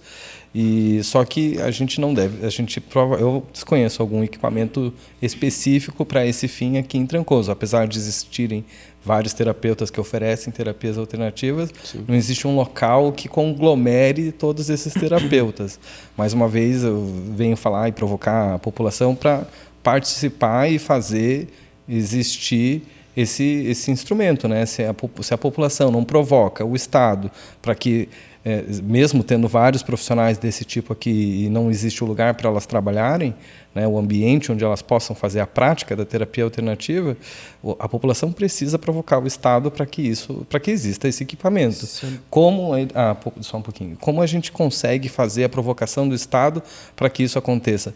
Existem algumas convenções municipais, estaduais e até nacionais que, para que elas existam, há que existir a participação popular. Olha, então, eu pensei que elas já existiam. Não, elas são provocadas a partir do momento que a população começa a questionar. Na verdade, existe um planejamento para que ocorram essas convenções, tá? E aí, para que elas sejam validadas, precisa existir um quórum da população para validar as decisões tomadas nessas convenções. Então, a população precisa participar dessas convenções para trazer demandas, para provocar o Estado, para que o Estado entenda, olha, aqui em Trancoso a gente tem vários terapeutas, a gente gosta de terapia alternativa, a gente se sente melhor, isso traz benefício, etc. Uma série de coisas que devem ser abordadas, e aí, só que a população, mais uma vez, precisa participar. Se você só ficar em casa e não fazer nada, é difícil mudar. Acho que é importante falar um pouquinho mais sobre essas convenções, assim, como que a galera consegue participar disso? Quais são as datas? São datas pré-definidas? Onde que a gente acessa informação sobre isso? A gente tem um número de teleatendimento para o atendimento de saúde aqui no município. Provavelmente o pessoal aqui do município deve ter essa planilha de quando vão acontecer essas convenções, seja no município ou no estado aqui da Bahia. Certo. Então, eu entraria em contato com esse SAC, o atendimento ao consumidor. Isso aqui, ao cliente. É uma identificação da atenção básica, certo? Eu trabalho lá, eu vejo, se chama PIX, o nome do programa PIX. Aí você vem auriculoterapia, como é que é o nome da... Acupuntura. Então, dentro aqui da prefeitura, a gente já tem profissionais que dão... Nesse postinho aqui já rola? Eu não posso dizer nesses postinhos, mas no meu grupo de atenção básica, eu vejo as senhoras lá, as secretárias, cada uma tem uma diretoria, faz alguma função. Elas mandando, né? Então, aqui em Trancoso, eu sei que tem a Adriana da assistência social, ela trabalha na UPA, também trabalha no posto, que ela pode ajudar a população que tem interesse de fazer isso. Eu já vi porque ela já me ajudou, então eu sei disso porque ela já me ajudou. Legal. Já fiz essas auriculoterapia, é bom. Você fica apertando lá, tira estresse. Então, dentro tem os cursos, sim, se procurar, acha. E aí não é difícil, não. A saúde de Porto Seguro, ela tem, graças a Deus, ela tem essa afinidade por essas terapias diferenciadas, né, que fogem do senso comum.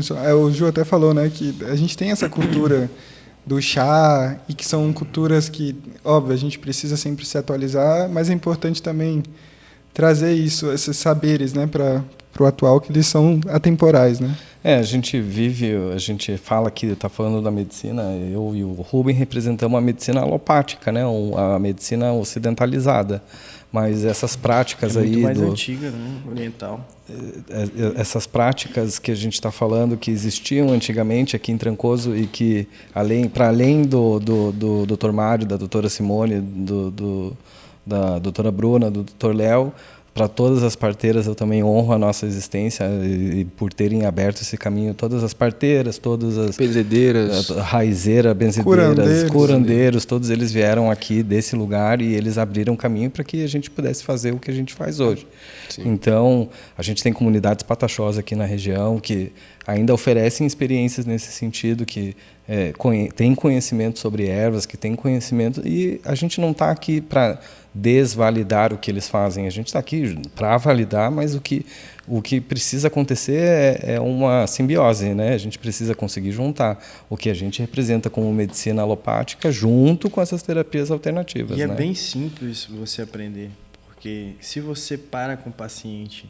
Eu, por exemplo, estou citando assim, o pessoal que eu vejo aí, os mais antigos, os indígenas. Se você mantém uma linha de respeito e uma abertura para conversar, se você falar os seus problemas para ele vai falar para você, doutor, você está com problema intestinal? Um chá de goiaba resolve. Você está com uma gastrite que não passa? Aí eu falo assim, não, sabe o gumo da babosa? Se você limpar ela direitinho, fizer tomar um pouquinho todo dia, ajuda. Se você parar e ouvir, e depois você pesquisar e ver se aquilo faz sentido ou não, você consegue agregar também para você esse conhecimento.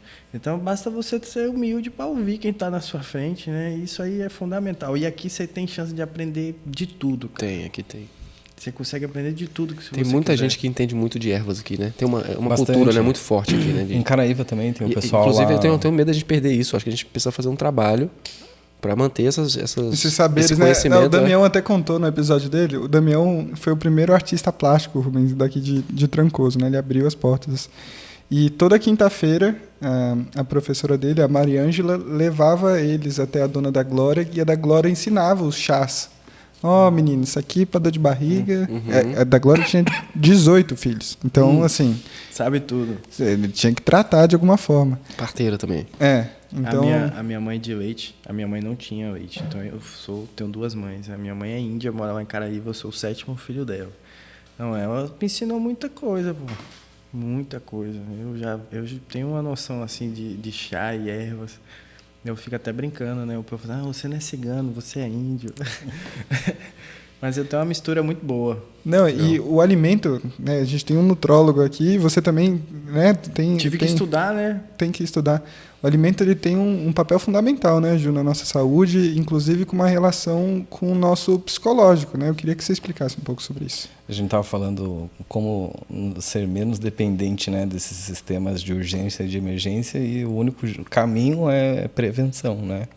Então, um dos caminhos aí, um dos pilares da prevenção é a alimentação, é o que a gente come, né? Então, você falou, existe uma relação direta do trato gastrointestinal. Trato gastrointestinal, vou traduzir tudo que vai desde a boca até o ânus, tá? Sem também tabu nenhum para a gente falar nenhuma palavra aqui. Então, tudo que vai da boca ao ânus é o trato gastrointestinal, e existe um eixo direto desse trato gastrointestinal com o nosso sistema nervoso, tá? Então, existe um eixo e eles se comunicam, um caminho que vai e um caminho que vem. Então, podemos dizer que realmente o nosso intestino é o segundo cérebro, que o pessoal costuma falar. Se não for o primeiro. Se for o primeiro, né? É um velho novo saber, né?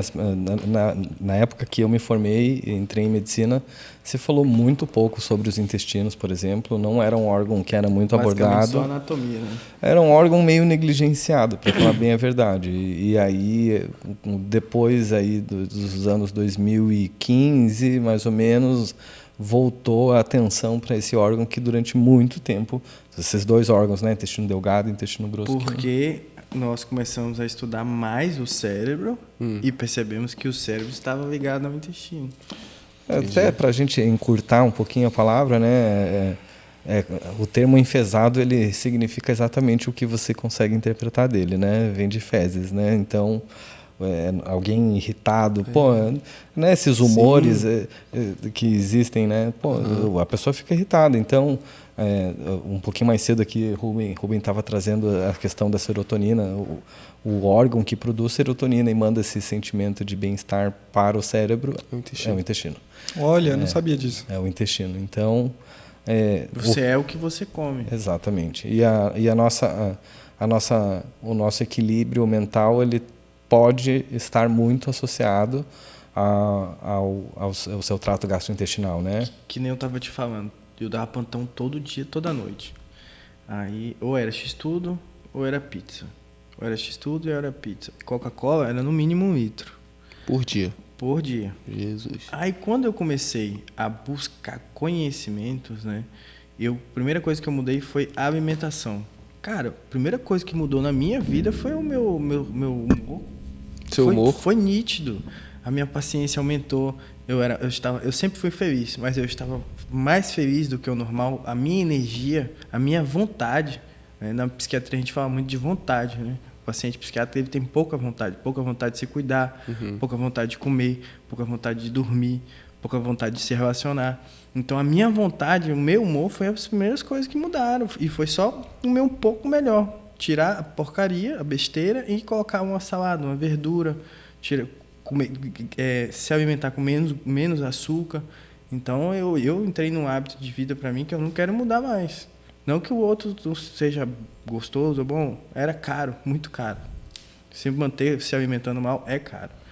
E se alimentar bem, por a gente estar numa região que é mais interior, é mais fácil, pô. A fruta tem muito mais acessibilidade para você. Não, vai cedinho na feirinha ali sábado, vai pegar só coisa maravilhosa. Não é ali. igual São Paulo. São Paulo, fruta é caro, verdura é caro. Aqui você consegue comprar na mão do cara que produz. Pô. É seu amigo de infância. Orgânico ali.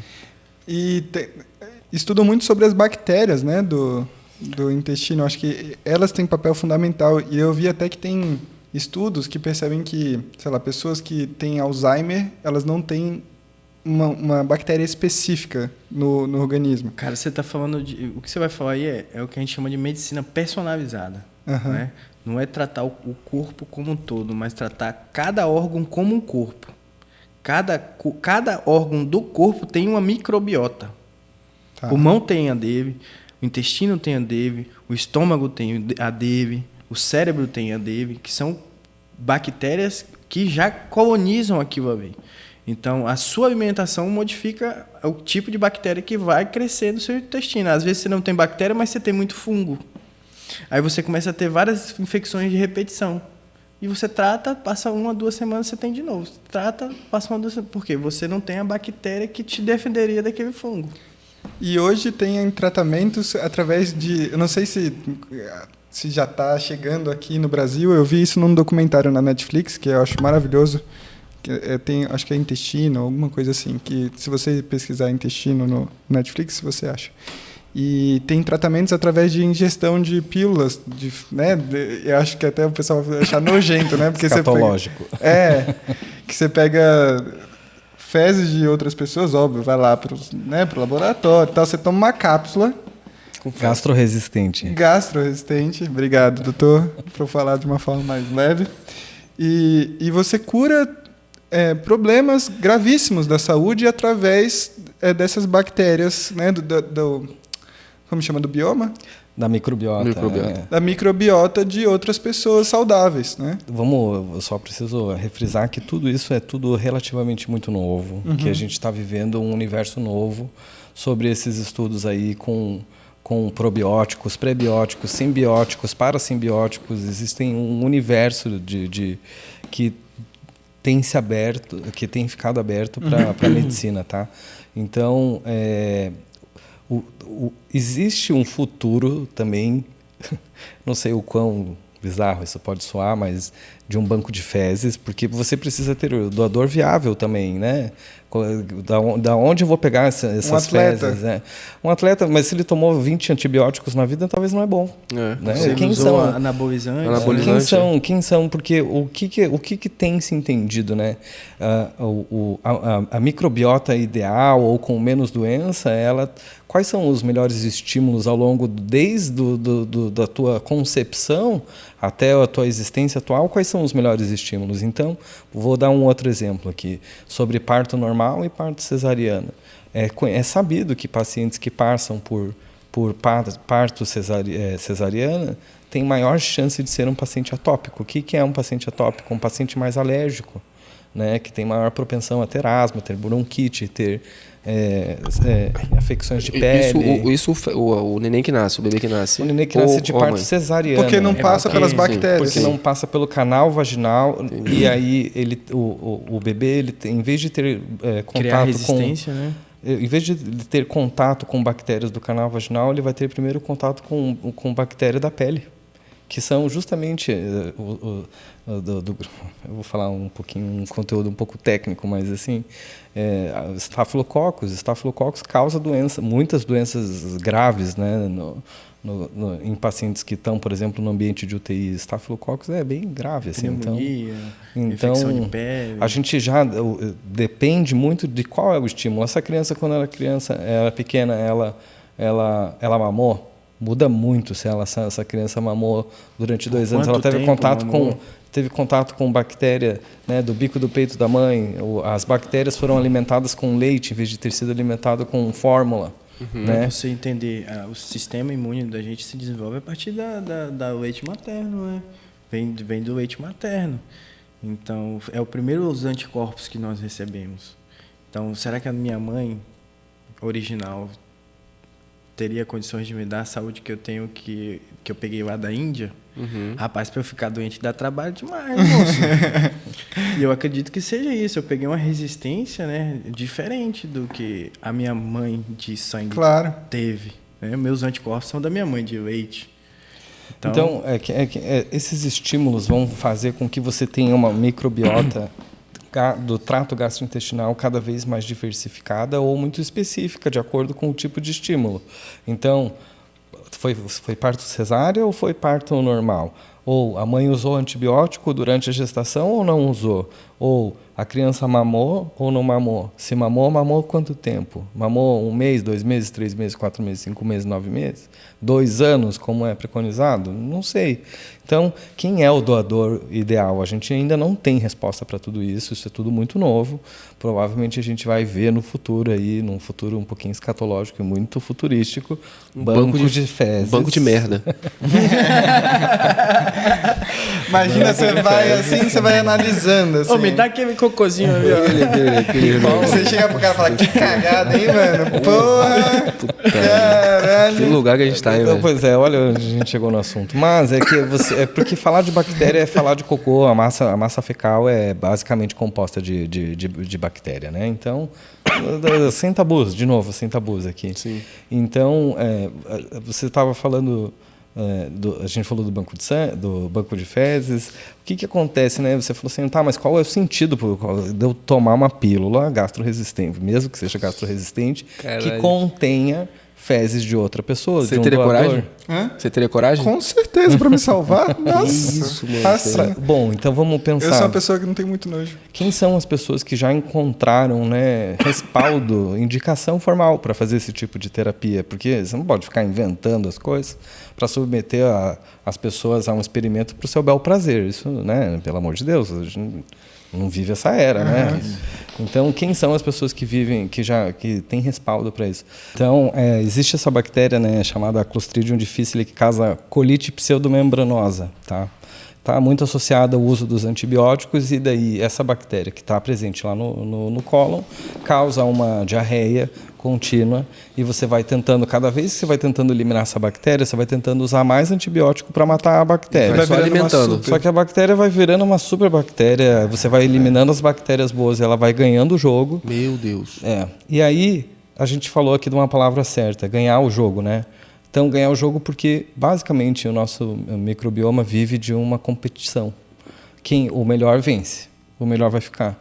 Então, a teoria por trás do uso das cápsulas contendo fezes você vai jogar uma população competitiva o suficiente para vencer a guerra contra o Clostridium difficile.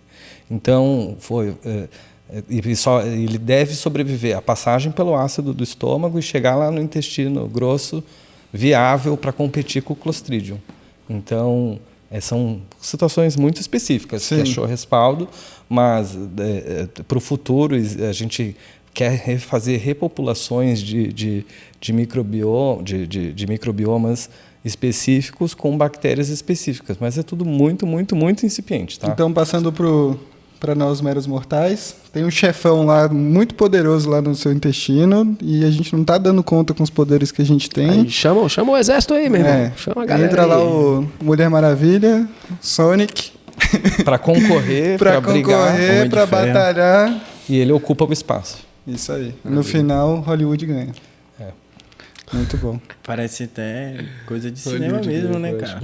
Não, ele foi contando, eu fiquei imaginando aqui, ó, a guerra rolando lá dentro, velho. Mas cara, o pessoal tá procurando um ET, extraterrestre aí, o tanto de coisa que tem dentro da gente que a gente nem imagina, cara. A gente é o próprio Tem ET, várias funções. Nós somos o mundo de uma bactéria. Posso falar quem são provavelmente essas populações viáveis? São justamente as comunidades indígenas, provavelmente, porque elas não têm muito acesso a antibiótico, elas nascem normalmente de parto normal, normalmente elas são alimentadas com leite materno, não usam fórmulas, então a gente um dos interesses aí eu fui privilegiado. Vai todo mundo comer merda dos índios agora. um dos interesses que nós como seres humanos temos que para que salvar a população indígena, olha, está aí um bom motivo. Um bom motivo. Tá? Um bom Várias motivo. populações indígenas. Está aí um bom motivo, porque eles têm provavelmente uma população viável aí para esse problema cada vez mais importante, que é chamado superbactérias, que têm poder de Destruição. são multiresistentes a muitos antibióticos. E anticorpos também, né? Eles não têm essa restrição que a gente tem a anticorpos, né? A gente está o tempo todo, de alguma forma, tentando evitar esses acessos às bactérias. Então, a gente está... Um mundo muito asséptico. A gente Exato, chama, exato. E de alguma forma isso não nos atrapalha, porque ajuda a gente a prevenir várias doenças, mas para esse caso da bactéria, né, do nosso intestino, os indígenas estão, não só nesse caso, mas estão muito, muito na nossa frente. É isso. Eu sou kardecista. Meus amigos. E aí, se a gente for parar para analisar, o certo era a gente buscar viver no simples. Quem faz isso? São Indígenas. eles, né? Uhum. A gente tem muito para aprender com esses carinhas. Demais. É. Na verdade, o aprendizado está na regressão, né?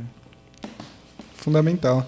Vocês falaram sobre sono, sobre alimentação, que é a base da pirâmide de Maslow ali, né? Se a gente for pensar.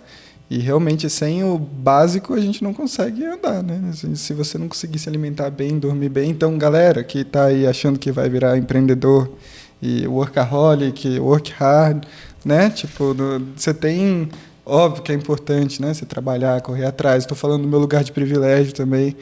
Mas importante para a produtividade ter um bom sono, uma boa alimentação, para você conseguir ser produtivo. Então, você está achando aí que vai perder uma noite do sono, né, doutor? Doutores. Alimentação, descanso, sono, atividade física. Saúde mental, suporte, uma rede de apoio, né? Então, ter boas amizades, ter bom contato com família, se necessário Relacionamento. Tô lascado, quase não tenho amigo e amiga. Só conheço minha casa do trabalho. Do trabalho aí, minha ó, casa. Tá vendo, doutor? Vai Tem fazer, que trabalhar vai fazer isso aí. vai fazer besteira Agora eu já voltei pro jiu-jitsu, estou fazendo boxe, vou no gostei. clube de tiro e faço muay thai. Então, Ave Maria. vou entrar na natação e vou fazer Brabo da beach tênis porra. agora. Brabo, hein, velho? Melhorei 100% da minha vida. Que bom. Sou para outro não homem. se tornar vigorético. Pessoal, queria Que é agradecer vigorético? muito. Cara. Gente, dá tanto episódio aqui, né? Não, deixar a gente vai ficar falando merda aqui Só o episódio, até pelo depois de amor de Deus, amanhã. Vamos deixar Agora depois. vai ter que E a- explicar, e a- né? Depois você E a pesquisa, Diana querendo matar. vigorexia. Tá bom. Vigorexia. A Diana tá te esperando lá, tá querendo salvar tua pele, meu Diandra, filho. te amo. Vamos fazer um corte, por favor, Júlio. Não, já me ligou 10 vezes aqui, Isso. nem liga mais pra Ó, ele, liga a pra gente mim. tem que ó, colocar um cara, é meu limite em marido. tudo, tá vendo? É isso. Rapaz, Mas- a gente falou e parece que começou. Agora, vamos É? falar. A gente vai marcar outras pra falar mais. Parte Isso, 2, cara. 3. Isso porque ninguém planejou nada, nem. Não. Foi só experiência. Mas eu sabia mesmo, que né? não ia dar tempo de falar tudo. Eu comecei pedindo Já desculpa. Pedindo desculpa, é verdade. Mas, galera, a gente vai ter outros episódios falando de saúde também, inclusive convidar a Mara. Eu já falei com ela falou que vai topar.